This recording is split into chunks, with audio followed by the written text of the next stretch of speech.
Hello everyone, welcome to the second lecture of modular arithmetic. This is the lecture after the introduction, and in this lecture we'll see how the modular arithmetic entire modules are organized into the number of exercises.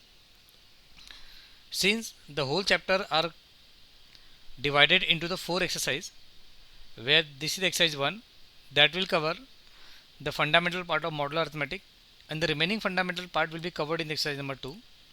And in exercise number 3 we will cover modular exponentiation part. In exercise number 4 we will cover quadratic congruence part. And in exercise number 1 we will see the calculation of modulus value.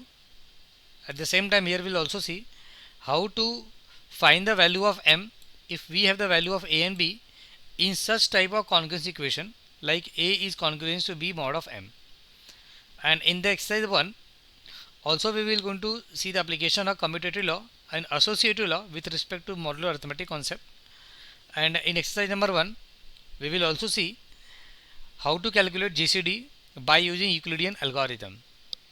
Then in exercise number 2 we will cover the Diophantine equation inverse modulus, and in this exercise we will also going to see how to find the value of x if we have the equation of the form ax congruence b mod of m.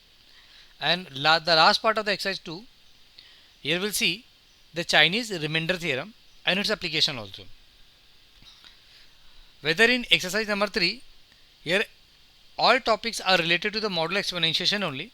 So in every topic here we will see how to calculate modular exponentiation by using distributive law, by using Little Fermat theorem, by using Euler's theorem.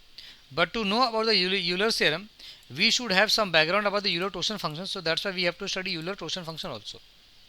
Then after that, in the exercise number 4, the topic that will be covered are prime factor, prime number generation, quadratic residue, and at the last here we'll see Legendre and Jacobi symbol.